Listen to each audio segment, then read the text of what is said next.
Bismillahirrahmanirrahim. Assalamualaikum warahmatullahi wabarakatuh. Saya Abdullah Rifai Rambe,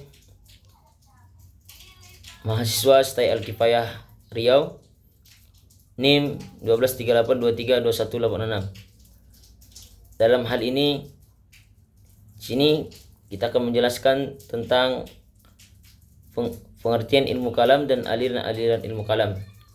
Oke, bismillahirrahmanirrahim. Alhamdulillah, bersyukur kita kepada Allah atas nikmat yang diberikan kepada kita.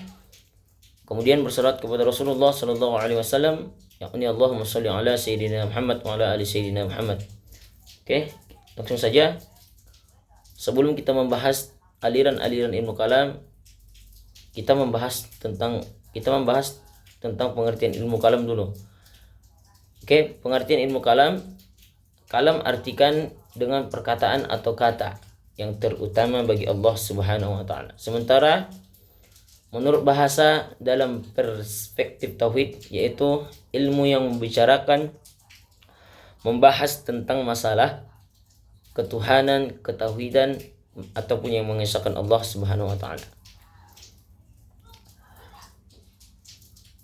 Masih ada definisi lainnya, akan tetapi kesemuanya itu berkisar pada persoalan kepercayaan di atas dan cara menguraikan kepercayaan itu, yaitu kepercayaan tentang Tuhan dan sifat-sifatnya, tentang Rasul-Rasulnya dan sifat-sifatnya, dan kebenaran keutusannya. Demikian pula tentang kebenaran kabar yang dibawa Rasul itu sekitar alam gaib seperti akhirat dan sekitarnya, seperti akhirat dan seisinya. Ilmu kalam adalah nama lain dari sebagian ilmu yang menjadi dasar kepercayaan atau keimanan dalam Islam. Nama yang sering disebut adalah ilmu tauhid, ilmu aqaid, ilmu usuluddin, ilmu kalam, dan teologi Islam. Semua ilmu itu membahas tata cara yang dipakai untuk mengesahkan Tuhan dan meningkatkan keyakinan kepadanya. Namun di antara setiap ilmu itu terdapat perbedaan corak karena perbedaan penekanan objeknya. Ilmu tauhid melihat dari pentingnya keesaan Tuhan. Ilmu akidah melihat dari segi keesaan Tuhan itu menjadi keyakinan umat Islam. Ilmu kalam melihat dari segi teknis analisisnya yang menggunakan logika atau mantik. Oke, lanjut kita kepada materi aliran ilmu kalam. Oke, yang pertama sini kita membahas aliran Syiah. Syiah adalah mazhab politik yang pertama lahir dalam Islam. Mazhab mereka tampil pada akhir masa pemerintah Utsman, kemudian tumbuh dan berkembang pada masa Ali. Setiap kali Ali berhubungan dengan masyarakat mereka, semakin mengagumi bakat-bakat, kekuatan beragama dan ilmunya. Karena itu, para Syiah mengeksplorasi keaguman mereka terhadap Ali untuk menyebarkan pemikiran-pemikiran mereka tentang dirinya. Sejarah kemunculan aliran Syiah. Syiah adalah kenyataan sejarah umat Islam yang terus bergulir. Lebih dari 1000 tahun Syiah mengalami perjalanan sejarah, tidak serta hadir di panggung perdebatan dan konflik sosial seperti saat ini. Sepanjang sejarah itu, konflik Syiah selalu ada dalam dimensi-dimensi waktu yang berbeda dengan segala persoalan dalam mengungkapkan sejarah itu. Para sejarawan dari kalangan Sunni dan Syiah saling melancarkan argumen-argumen yang berbeda dalam menjelaskan sejarah perkembangan Syiah. Masing-masing memberikan klaim bahwa pendapatnya adalah otentik dan rasional, atau dalam kata lain masing-masing mengaku benar. Kata Syiah menurut bahasa adalah pendukung atau pembela. Syiah Ali adalah pendukung atau pembela Ali. Syiah Muawiyah adalah pendukung Muawiyah. Pada zaman Khalifah Abu Bakar, Umar bin Khattab, dan Utsman bin Affan, kata Syiah dalam arti nama kelompok orang Islam belum dikenal. Kalau pada waktu pemilihan Khalifah ketiga ada yang mendukung Ali, tetapi setelah umat Islam memutuskan memilih Utsman bin Affan, maka orang-orang yang tadinya mendukung Ali berbait kepada Utsman, termasuk Ali. Jadi belum berbentuk secara faktual kelompok umat Islam Syiah. Oke, baik, kita lanjut lagi ke materi yang kedua. Maksudnya lanjut ke materi aliran-aliran yang kedua, yaitu aliran Khawarij. Dalam sejarah aliran Khawarij, di sini jelaskan bahwasanya dalam sejarahnya aliran Khawarij dan Murji'ah memang tumbuh secara bersama dalam kurun waktu terjadinya peristiwa tahkim dalam Islam. Abu A'la al-Maududi dalam bukunya Al-Khalifah wa Al-Mulk menjelaskan bahwa sejarah munculnya kelompok Khawarij adalah pada waktu perang Siffin, ketika Ali dan Muawiyah menyetujui penunjukan dua orang hakim sebagai penegak guna menyelesaikan pertikaian yang ada di antara keduanya. Sebenarnya sampai saat ini mereka adalah pendukung Ali, tetapi kemudian secara tiba-tiba mereka berbalik ketika berlangsungnya tahkim dan berkata kepada kedua tersebut, kalian semuanya telah menjadi kafir dengan memperhakimkan manusia sebagai ganti Allah di antara mereka. Begitupun dengan Ta'ib Abdul Mu'in menjelaskan bahwa Khawarij timbul setelah perang Siffin antara Ali dan Muawiyah. Perperangan itu diakhiri dengan gencatan senjata untuk mengadakan pertandingan antara kedua belah pihak. Golongan Khawarij adalah pengikut Ali. Mereka memisahkan diri dari pihak Ali dan jadilah tentang Ali dan Muawiyah. Mereka mengatakan Ali tidak konsekuen dalam membela kebenaran. Dalam aliran ini timbul dalam beberapa perpecahan, tetapi dalam garis pokoknya tetap pada persamaan pendirian, yaitu bahwa Ali, Utsman dan orang-orang yang turut dalam peperangan Jamal dan orang-orang yang setuju adanya perundingan antara Ali dan Muawiyah semua dikategorikan orang kafir. Bahwa setiap umat Muhammad yang terus-menerus berbuat dosa besar hingga matinya belum taubat, hukumnya kafir dan akan kekal dalam neraka. Bahwa boleh keluar dan tidak mematuhi aturan-aturan kepala negara bila ternyata aturan itu seorang yang zalim atau khian. Kaum Khawarij bukan saja meninggalkan Ali, akan tetapi berbalik membenci, memusuhi, bahkan berani pula mengerjakan perbuatan-perbuatan dosa dengan mengkafirkan Ali dan menghalalkan darah kaum muslimin. Oke, selanjutnya aliran Murji'ah. Sejarah aliran Murji'ah. Istilah ini merujuk pada sistem pemikiran spekulatif yang berfungsi untuk mempertahankan Islam dan tradisi keislaman dari ancaman maupun tantangan dari luar. Para pendukungnya adalah orang-orang yang menjadikan atau persoalan-persoalan teologis kontroversial sebagai diskusi dan wacana dialektif dengan menawarkan bukti-bukti spekulatif untuk mempertahankan pendirian mereka. Isu pertama yang mengakibatkan berlangsung pada keretakan masyarakat muslim sesaat setelah wafatnya Nabi Muhammad adalah perkara kebahasan pengganti Nabi atau Khalifah. Beliau juga sebagai kepala negara, sebab kecuali sebagai kepala agama juga kepala pemerintah. Setelah Khalifah Utsman ibnu Affan, isu pengganti kepala negara atau Khalifah ini semakin mengemuka. Adapun ajaran-ajaran aliran Murji'ah secara umum, pokok ajaran dari Murji'ah dapat dilihat dari beberapa pendapatnya sebagai berikut. Pertama, rukun iman ada dua, yaitu iman kepada Allah dan iman kepada keutusan Allah. Yang kedua, orang yang berbuat dosa besar tetap mukmin selama ia telah beriman, dan bila meninggal dunia dalam keadaan berdosa maka segala ketentuannya tergantung Allah di akhirat kelak. Yang ketiga, perbuatan kemaksiatan tidak berdampak apapun terhadap orang bila telah beriman. Perbuatan kebajikan tidak berarti apapun apabila dilakukan di saat kafir. Ini berarti perbuatan-perbuatan baik tidak dapat menghapuskan kekafirannya, dan bila telah muslim tidak juga bermanfaat karena melakukan sebelum masuk Islam. Golongan Murji'ah tidak mau mengkafirkan orang-orang yang telah masuk Islam, sekalipun orang tersebut zalim, berbuat maksiat dan lain-lain, sebab mereka mempunyai keyakinan bahwa dosa sebesar apapun tidak dapat mempengaruhi keimanan seseorang selama orang tersebut masih muslim. Aliran Murji'ah juga menganggap bahwa orang yang lahirnya terdiat atau menampakkan kekufurannya, namun bila batinnya tidak, maka orang tersebut tidak dapat dihukum kafir. Sebab penilaian kafir itu atau tiaknya seseorang itu tidak dilihat dari segi lahirnya, namun tergantung batinnya. Sebab ketentuan ada namun tergantung batinnya. Tetap ketentuan ada pada iktikad seorang dan bukan segi lahirannya. Hal lain juga menjadi pokok ajaran dari sekte ini. Dalam persoalan menghukumi yang terlibat dalam arbitrasi adalah mereka menunda hukum atas orang-orang yang terlibat arbitrasi tersebut, dan menyerahkan keputusannya kepada Allah di akhir hari kiamat. Secara garis besar ditinjau dari pemahaman-pahamannya yang berkembang, kemudian Murji'ah berbagi menjadi kelompok yang moderat dan kelompok yang ekstrim. Yang pertama, golongan Murji'ah ekstrim. Golongan ini dipimpin oleh Jahmiyah, pengikut Al-Jahmiyah Ibnu Sambuan. Yang kedua, lainnya Al-Yusnusiyah, pengikut Yunus Al-Namiri. Kita lanjut ke aliran aliran Qadariyah. Sejarah kemunculan aliran Qadariyah.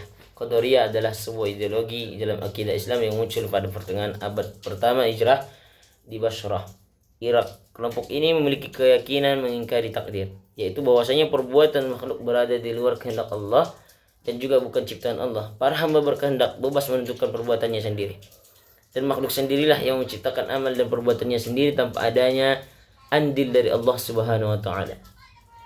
Qadariyah ini murni adalah mengingkari takdir, yakni tidak ada takdir. Semua perkara yang ada merupakan sesuatu yang baru terjadi seketika di luar takdir dan ilmu Allah Subhanahu wa taala. Allah baru mengetahuinya setelah perkara itu terjadi. Namun paham Qadariyah yang murni dapat dikatakan telah punah, akan tetapi masih bisa dijumpai derivasinya pada masa sekarang, yaitu mereka tetap meyakini bahwa perbuatan makhluk adalah kemampuan dan ciptaan makhluk itu sendiri, meskipun kini menetapkan bahwa Allah sudah mengetahui segala perbuatan hamba.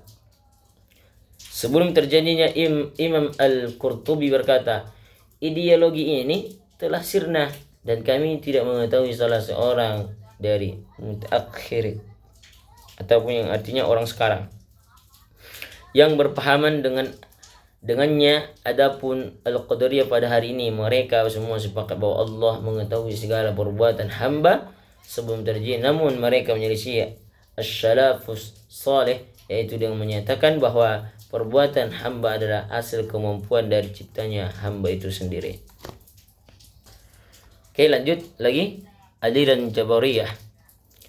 Nama Jabariyah berasal dari kata jabara, yang artinya memaksa atau mengharuskan mengerjakan sesuatu. Imam Al-Shahrastani memaknai al-jabar dengan naf'i al-fil hakikatan an al-'abdi wal idafatihi ila al-rabb, yaitu menolak adanya perbuatan manusia dan menyandarkan semua perbuatannya kepada Allah Subhanahu wa taala.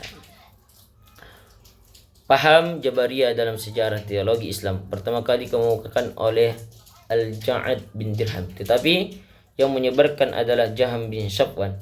Jahm bin Safwan adalah tokoh yang paling terkenal sebagai pelopor atau pendiri paham Jabariyah. Paham ini juga identik dengan paham Jahmiyah dalam kalangan Murji'ah. Sesuai dengan namanya, Jahm bin Safwan terkenal pandai berbicara dan berpidato menyeru manusia ke jalan Allah dan berbakti kepadanya, sehingga banyak sekali orang yang tertarik kepadanya. Adapun corak pemikiran paham Jabariyah menganggap bahwa perbuatan manusia dilakukan oleh Tuhan dan manusia hanya menerima. Hal ini juga dikenal dengan istilah qafs, yang secara literal berarti usaha. Tetapi qafs ini ataupun usaha ini di sini mengandung pengertian bahwa pelaku perbuatan manusia adalah Tuhan sendiri, dan usaha manusia tidaklah efektif. Manusia hanya menerima perbuatan bagaikan gerak tak sadar yang dialaminya. Menurut paham ini, bahwa perbuatan manusia mesti ada pelakunya secara hakikat lahirnya manusia, namun sesungguhnya adalah perbuatan Tuhan. Kita lanjut. Aliran Mu'tazilah muncul dari Basrah, Irak pada abad 2 Hijriah. Kelahirannya bermula dari reaksi Wasil bin Atha 700 sampai 750 Masehi, memisahkan diri dari bagian kelompok pengajaran gurunya Imam Hasan Al-Basri karena pesertanya salah satu muridnya yang belum sempat dijawab oleh Imam Hasan Al-Basri, lalu langsung dijawab oleh Wasil bin Atha, berpendapat bahwa muslim berdosa besar, bukan mukmin, bukan pula kafir, sehingga posisinya adalah fasik dan kelak melahirkan suatu pemahaman bahwa orang tersebut tidak masuk ke dalam surga, namun juga tidak masuk ke dalam neraka, namun diberikan tempat di antara letak surga dan neraka. Sejarah kemunculan aliran Mu'tazilah. Tidak dapat dipungkiri oleh fakta sejarah bahwa Mu'tazilah adalah merupakan salah satu aset kekayaan dalam khazanah pemikiran dunia Islam, khususnya dalam bidang teologi. Mereka telah banyak menyumbangkan jasanya dalam perkembangan dan kemajuan keintelektualan Islam dalam jangka panjang. Hal ini mengingatkan bahwa secara umum kaum Mu'tazilah adalah merupakan sosok Muslim luar dalam, artinya bahwa mereka telah bekerja dengan sekuat tenaga berupaya membenahi ataupun dunia umat Islam dalam memerangi kebodohan dan kemajuan berpikir dan sebagian penolong dalam kemudian tauhid. Terhadap pengaruh dari luar, mereka telah mampu menopang derasnya perkembangan filsafat, di mana sikap keterbukaan kaum Mu'tazilah terhadap pemikiran dunia luar, khususnya filsafat, mereka komunikasikan dengan ajaran Islam dan akhirnya mampu menahan serangan filsafat terhadap ajaran Islam dengan senjata logika. Jadi aliran Mu'tazilah ini merupakan kelompok kaum teologi yang pertama, yaitu mengenakan metode filsafat. Hasil pemikirannya mendalam dan bersifat filosofis. Dalam membahas persoalan teologi, mereka banyak memakai penerapan akal, sehingga mereka dikenal dengan kaum rasionalis Islam. Pemberian nama kepada mereka yang menganut paham tersebut dengan kaum Mu'tazilah konon bermuara pada peristiwa yang terjadi antara Wasil bin Atha beserta temannya Amr bin Ubaid dan Hasan al-Basri di Masjid Basrah. Pada suatu ketika ada seorang murid Hasan al-Basri yang bertanya mengenai pendapatnya tentang seorang yang berdosa besar, apakah ia masih termasuk golongan mukmin atau bukan? Menurut pendapat kaum Khawarij, orang seperti itu dianggap termasuk bukan mukmin, sedangkan menurut kaum Murji'ah mereka memandangkan masih mukmin. Ketika Al-Hasan al-Basri masih berpikir, tiba-tiba Wasil bin Atha, salah seorang anggota majelisnya, segera mengeluarkan pendapatnya dan mengatakan, saya berpendapat bahwa orang yang berdosa besar bukanlah mukmin dan juga bukan kafir, tetapi ia mengambil posisi di antara keduanya. Kemudian ia berdiri dan menjauhkan diri dari khalaqah Hasan al-Basri. Kemudian pergi ke tempat lain di masjid. Di sana ia mengulangi pendapatan lagi atas peristiwa ini. Hasan al-Basri mengatakan, Wasil bin Atha menjauhkan diri dari kita. Dengan demikian ia beserta teman-temannya tersebut dengan kaum Mu'tazilah. Demikian kata Al-Sa'ani di kaum Mu'tazilah. Menurut versi Al-Baghdadi, Wasil bin Atha dan temannya Amr bin Ubaid bin Bab diusir oleh Hasan al-Basri dari masjidnya karena ada pertikaian antara mereka mengenai soal qadar dan orang yang berdosa besar. Keduanya menjauhkan diri dari Hasan al-Basri. Maka mereka beserta para pengikutnya disebut dengan kaum Mu'tazilah karena mereka menjauhkan diri dari paham umat Islam tentang seseorang yang berdosa besar. Menurut mereka, orang seperti itu tidak mukmin dan tidak pula kafir. Demikian keterangan Al-Baghdadi mengenai pemberian nama Mu'tazilah kepada golongan ini. Oke, lanjut. Aliran Asy'ariyah adalah mazhab teologi yang disandarkan kepada Imam Abu al-Hasan al-Asy'ari tahun 324 Hijriah sampai 936 Masehi. Asy'ariyah mengambil dasar keyakinan dari Abu Kullabiyah, yaitu pemikiran dari Abu Muhammad bin Kullab dalam meyakini sifat-sifat Allah Subhanahu wa taala, dan kemudian mengedepankan akal rasional di atas tekstual ayat nas dalam pemahaman Al-Qur'an dan hadis. Oke, sejarah kemunculan aliran Al-Asy'ariyah.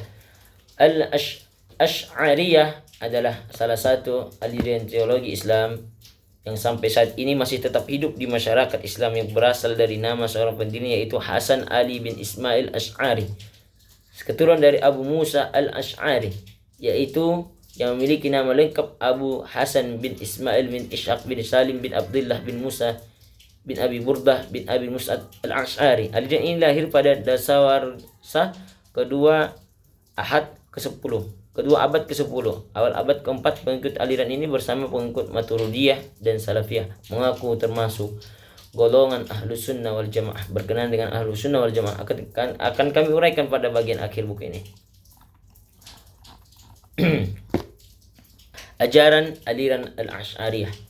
Aliran Asy'ariyah dapat diketahui dari buku yang ditulisnya, terutama dari kitab Al-Luma fi al-Rad al-Ji'a' wa al-Bida'an dan Ibanah an Usul al-Diyanah. Samping buku-buku yang tulis oleh para pengikutnya sebagai penentang Mu'tazilah, sudah barang tentu ia berpendapat bahwa Tuhan mempunyai sifat mustahil, kata Al-Asy'ari. Tuhan mengetahui dengan zatnya, karena dengan demikian zatnya adalah pengetahuan, dan Tuhan sendiri ada pengetahuan Tuhan bukan pengetahuan, dan bukan pengetahuan, dan pengetahuannya bukanlah zatnya. Demikian pula sifat-sifat seperti sifat hidup, berkuasa, mendengar, dan melihat. Al-Quran berlainan pula dengan pendapat Al-Mu'tazilah bagi Asy'ari. Tidaklah diciptakan, sebab kalau diciptakan maka sesuai dengan ayat An-Nahl. Bismillahirrahmanirrahim. Innama qawluna li syai'in idza aradnahu an naqula lahu kun fayakun. Sesungguhnya perkataan kami terhadap sesuatu apabila kami mengkehendakinya, maka kami hanya mengatakan kepadanya kun, jadilah, maka jadilah ia. Oke, lanjut aliran al-Maturidiyah. Dalam agama Islam, seorang al-Maturidi adalah seseorang yang mengikuti ajaran tauhid dan paham akidah Abu Mansur al-Maturidi, yang merupakan jenis terdekat dari ajaran Asy'ari atau akidah. Para Maturidi, Asy'ari, dan Ath'ari adalah bagian dari Islam Sunni yang membentuk sebagian besar umat Islam. Ajaran Ath'ari kemudian lebih ditekankan kepada para pengikut mazhab Hambali berdasarkan ajaran Imam Ahmad bin Hanbal mengenai ilmu tauhid. Maturidiyah adalah aliran kalam yang berpijak pada penggunaan argumentasi dan dalil akli kalam, yang mana Maturidiyah dinisbatkan kepada nama pendirinya, yaitu Abu Mansur Muhammad bin Mahmud al-Maturidi as-Samarkandi al-Hanafi. Aliran ini kemudian didukung oleh Abu al-Yashar al-Badawi pada tahun 421 sampai 493 Hijriah. Dan tokoh lainnya, meskipun al-Badawi adalah tokoh yang mendukung aliran, terdapat beberapa perbedaan pendapat dalam masalah teologi. Perbedaan di antara kedua tokoh ini kemudian melahirkan dua sekte Maturidiyah, yaitu aliran Maturidiyah Samarkand yang ditokohi oleh Al-Maturidi, dan aliran Maturidiyah Bukhara yang ditokohi oleh Al-Badawi atau dengan nama lengkapnya Abu Syur Muhammad bin Al-Husain bin Al-Karim Badawi. Sejarah munculnya aliran Maturidiyah.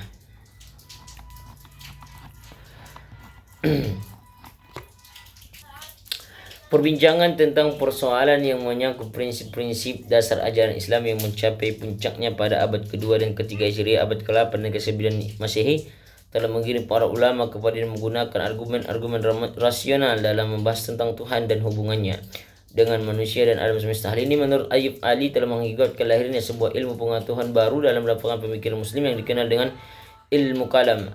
Mu'tazilah dipandang sebagai kelompok mula-mula yang penggunaan nalar atau ra'yu dalam teologi Islam. Para kembang berikut lahirlah aliran tengah yang dikenal dengan Ahlussunnah wal Jamaah, yang dalam metode kalamnya menggunakan pendekatan rasio, ra'yu atau nas naqli. Tokohnya yang paling terkuat adalah Abu Hasan Asy'ari pada tahun 324 dan 935 di Irak, dan Abu Mansur Maturidi 333 sampai 944 di Samarkand. Yang pertama melahirkan aliran Asy'ariyah dan yang kedua melahirkan aliran Maturidiyah. Sesungguh pun kedua aliran ini menentang paham teologi kata ra'yu dan naqli, tetapi antara keduanya juga terdapat perbedaan. Al-Maturidi memberikan otoritas yang besar pada akal sehingga dalam beberapa hal lebih dekat pada Muhammad Mu'tazilah. Aliran Maturidiyah didirikan oleh Imam Abu Mansur al-Maturidi.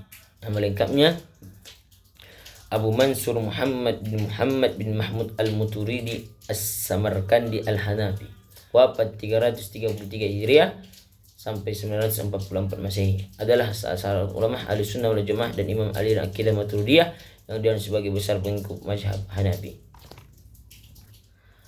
Oke. Yang terakhir, aliran Ahlul Sunnah wal Jamaah.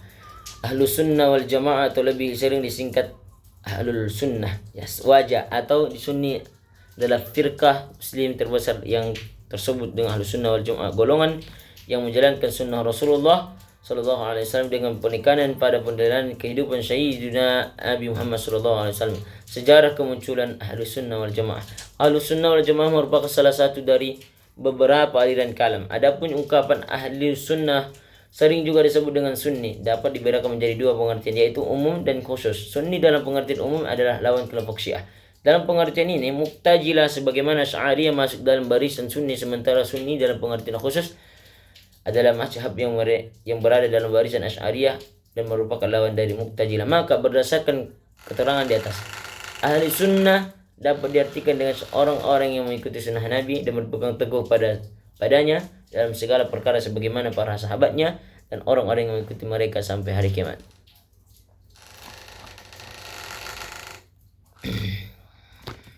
Akidah aliran Ahlus Sunnah wal Jamaah jika dicermati dalam beberapa teratur yang terkait dengan akidah Ahlus Sunnah wal Jamaah, memang banyak kesamaan dengan akidah Asy'ariyah dan Al-Maturidiyah, seperti Tuhan bisa melihat dengan mata kepala di akhirat sifat-sifat Tuhan seperti kudrat, iradah, dan seterusnya adalah sifat-sifat yang lain dari zat Tuhan, tetapi bukan juga lain dari zat Al-Quran. Sebagaimana manifestasi kalamullah yang qadim adalah qadim, sedang Al-Quran berupa huruf dan suara adalah baru ciptaan Tuhan.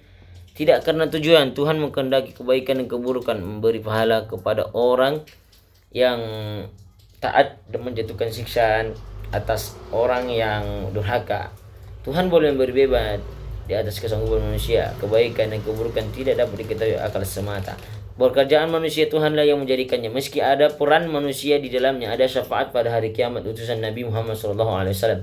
Diperkuat dengan mukjizat kebangkitan di akhirat, pengumpulan manusia hasyar, pertanyaan munkar dan nakir di kubur, siksa kubur, timbangan amal perbuatan manusia, jembatan Shiratal Mustaqim, kesemuanya adalah benar. Surga dan neraka makhluk kedua-duanya, semua sahabat-sahabat Nabi adil dan baik. 10 orang sahabat yang dijanjikan masuk surga oleh Nabi pasti terjadi. Li'izmaq adalah suatu kebenaran yang harus diterima oleh mukmin yang mengerjakan dosa besar dan akan masuk neraka sampai selesai menjalani siksa dan akhirnya masuk surga. Oke. Cukup sekian aliran-aliran ilmu kalam ini yang dapat saya sampaikan. Jika ada yang kurang, tolong komentari atau berikan masukan kepada saya. Ya, sekiranya kita di sini sama-sama belajar dan dapat kita mengerti semua. Semoga kita termasuk orang-orang yang beruntung ataupun diberikan keberkahan untuk kita semua. Amin amin ya rabbal alamin. Oke, syukran katsiran. Assalamualaikum warahmatullahi wabarakatuh.